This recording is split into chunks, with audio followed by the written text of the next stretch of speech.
The alpha male has returned with Betamax A to Z Brainstorm. I don't think I've seen this. I may not have ever seen this. I certainly know it's Christopher Walken, Natalie Wood. I think this is one of her last roles. Um, Something to do with their experimenting with brain power. I would like to watch this. I think I will. I was probably still a little too young, and it was probably a little too complicated for me to grasp. But this was sort of the same time period as Altered States, and it's just all weird. Kind of scanners, the brain. Isn't the brain great? We're going to unlock the secrets. My understanding is we still haven't unlocked. Oh, look at that. Louise Fletcher. That's Nurse Ratched. Cliff Robertson, you certainly know. Natalie Wood, as I talked about before. Who else? Nobody else I'm recognizing, but pretty fancy box, huh? There's the tape. I don't think this was a rental. I don't see anything. This looks like the factory sticker fell off. But I mean, this is in excellent condition. I think this might have been private collection. Brainstorm. The Being. Never heard of it. Don't know it. Looks like a cheap sci-fi horror post Close Encounters. Sort of that. Whatever. Let's see what this is about. Well, I don't know why I resist putting on the glasses. I always do. And we gotta wait for me to put on the glasses to see if I can read it. I hope that the light and the print is good enough for me to read. An evil being lurks in the local disposal dump. Oh, so Toxic Avenger. Attacking all in its wake. The being, a genetic freak driven psychotic by radiation waste, mutilates and decapitates. That doesn't sound friendly. The being leaves no survivors in a small, peaceful town of Pottsville, Idaho. Okay. The residents do not know that their own harbors this monster responsible for the countless grisly murders. I mean, look at the pictures there. That looks super cheap, doesn't it? They soon realize this when the being begins to hunt for its next victim. Now the townspeople understand that the ultimate terror has taken heinous form as the being moves towards its most terrifying rampage. That looks like 83. Yeah, I don't know. I mean, this is probably something X-Files stole, and I bet if I watched this, it would be a very Xbox feel. Look at the price of that. $80. Can you imagine? People talk about the prices today, right? $80 for this. And it doesn't even look like the movie was made for $80. There's the tape. I'd speculate that was a rental, but I can't be 100% sure. I mean, it's in good condition. The Being. Typical Thorn EMI video for the time. I mean, if this is written on here and it's got a serial number, that's got to be a rental. But it doesn't look like many people would rented it. And you'd think, oh, well, who would rent that POS, right? But actually, that was the kind of movie that rented out a lot. Sort of dumb, mindless. And to be fair, I haven't seen it. It could be the best horror movie in the whole world. But here's careful. He might bear you. I might hear you. Interesting. Okay, so what is this now? I've never heard of this movie. Is this an Omen ripoff? Wendy Hughes Robin Nevin? Okay, so already way too many names. And introducing Nicholas, whatever. John, I'm not seeing any names I recognize. This has got a very British look to it. I would speculate this was made in England. Let's have a look. 1994. Set in the 1930s, this powerful Intel. What the fuck is that word? Intelligent. Jesus Christ. You know, when you can't pronounce a word or read a word that has to do with smarts and intelligent, gee, that's the worst. Drama centers on the bitter fight between two sisters over the custody of their 6-year-old nephew. The boy, nicknamed P.S., uh-oh, at least it wasn't P.O.S., right? Has been raised by his aunt Lila. And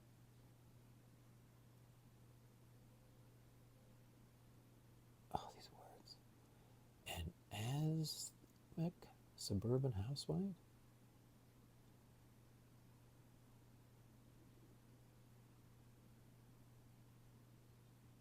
I don't know that word. Who cares? Who regards the lad as her own. But suddenly, rich, beautiful Aunt Vanessa removes P.S. Oh boy, I almost said P.O.S. to a sprawling seaside mansion so she can mold him into an elegant gentleman. So it's the Odd Couple. This is a comedy. Yeah, PG. Um, young innocent P.S. is caught in the middle. That's, what does that say? Some of Australia's top actors. Oh, this is Australian. Wow, I was close with the British thing, right?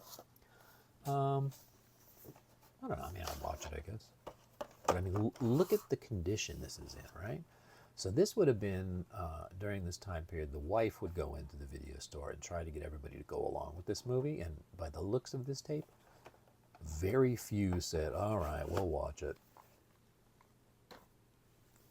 That's what I think. Oh, that was brutal reading that. Ah, look at this. The movie that was supposed to be the biggest blockbuster of all time. City Heat with Clint Eastwood and Burt Reynolds, the two powerhouses. I don't ever remember this being very good, and by the markdown, I would say a lot of people agreed.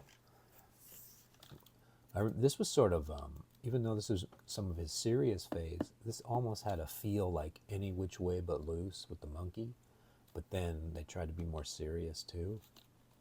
So, this one is sealed, but it looks like, if you can see in there, that seal right there looks ripped to me. So I'm thinking this was a rewrap.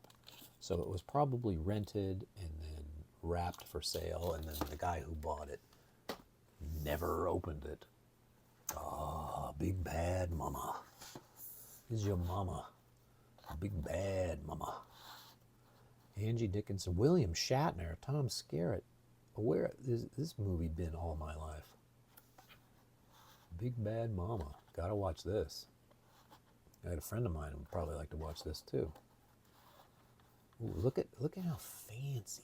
Wow. It looks from I'm looking through the camera lens, and it almost looks like it has depth right here. I assure you it's flat, but through the camera it looks three-dimensional. Let's see. Angie Dickinson, William Shatner as William J. Baxter. Tom Skerritt. Noble Willingham, I know. He's a character actor. I don't know what I could point to. That's the last thing I remember him in was... he was the... I think he was the colonel or the general in Good Morning Vietnam. He was the guy who was trying to keep Robin Williams on the thing, but his direct supervisor was an asshole. He was also in The Last Boy Scout, if anybody saw that. He was, I don't remember, he was a football owner or something, I don't know. But he's a character actor. Sally Kirkland. I don't know. Was that, I thought Killerman was the one in MASH. I could be confused. What year was this? 1974. So this would have been Shatner after Star Trek, the original series. Apparently work was hard to get for him, being typecast as Captain Kirk, but worked out in the end, didn't it? That guy's always on the hunt for money. Let's see. What is this movie about? Paradise, Texas, 1932. Oh, the Dust Bowl years. Eesh. A voluptuous young widow, played by Angie Dickinson, busts up the wedding of her younger daughter, 16-year-old Polly, and sets off on a spree with Polly and elder daughter, Billie Jean. It begins with bootlegging and moves through a series of bizarre escapades as Wilma sets her sights higher and higher. Bank robberies, gate crashing, a society ball, and finally the kidnapping of a young heiress. Oh, good. Well, I mean, there you go, right? It has a 1930s Machine Gun Kelly. Who was the other guy? Bonnie and Clyde, and there was another guy too. Dillinger. It looks like that's what we're getting here, but what a fancy box that tells me right here. This is a rental. I will check that out. I didn't know about that.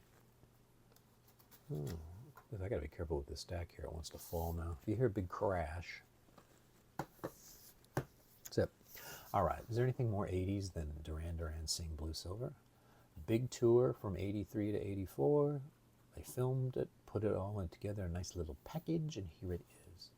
And I remember this being on HBO or Cinemax, one of the two.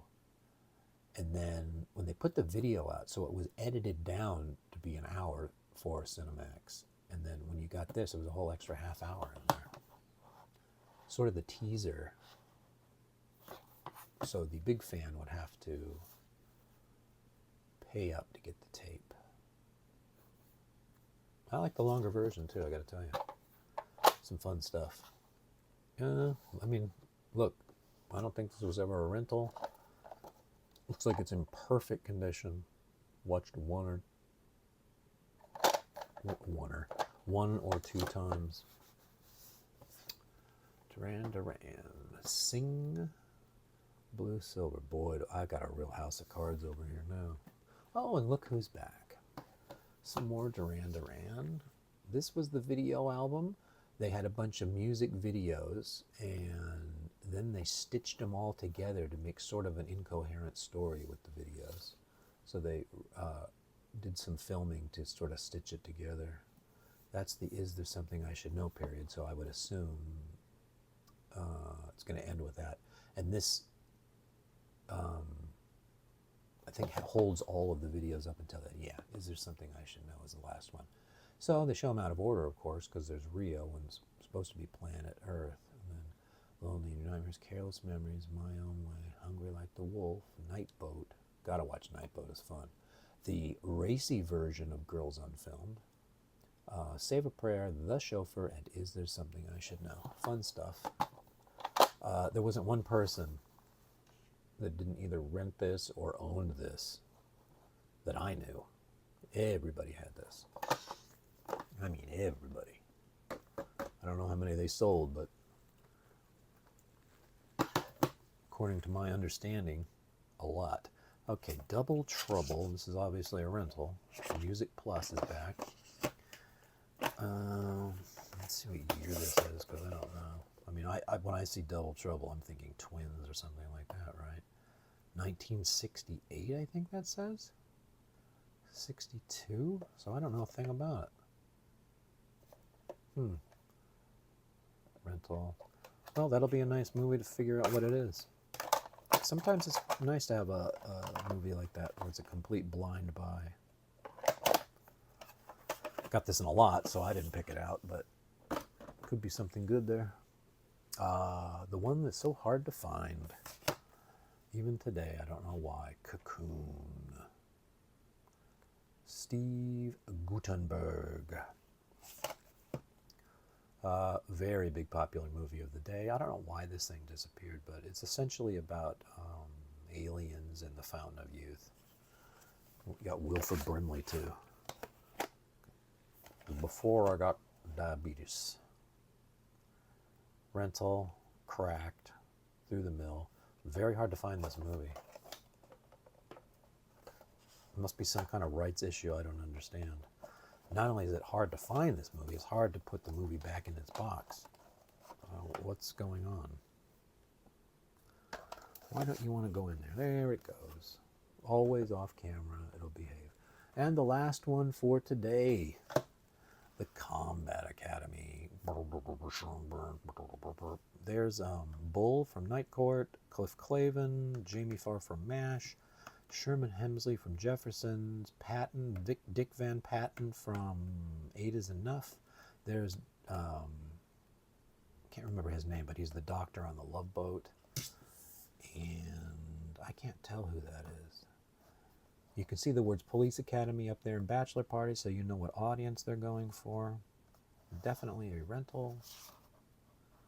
Combat Academy. Let's have a look here. Who's in this thing? Wally Ward, never heard of him. Keith Gordon, never heard of him. George Clooney, that's who that is? George Clooney? Boy, did he turn into a douchebag. See him on there. And then they just said everything I did. Keith Gordon from Back to School? I don't remember any Keith Gordon from Back to School. Who the hell is Keith Gordon?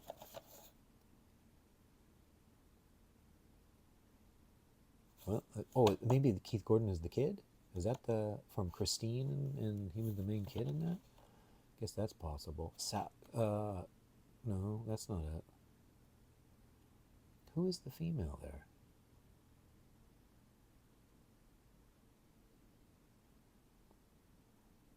Dana Hill. I don't know. Robert Culp. I know him from Greatest American Hero. Bill Maxwell. Anyways, you can see there, and look, I'm going to put it on there backwards. That's kind of the quality control with the guys who are making it on the cheap. I don't know if that movie ever got released in theaters, maybe a few theaters. It was totally not on my radar, but there you go. And that's it for this episode of A to Z. I hope you enjoyed it. Hope it sparked some imagination for you to seek out some of these movies. Maybe they looked interesting to you. But I will see you on the next one. Bye-bye.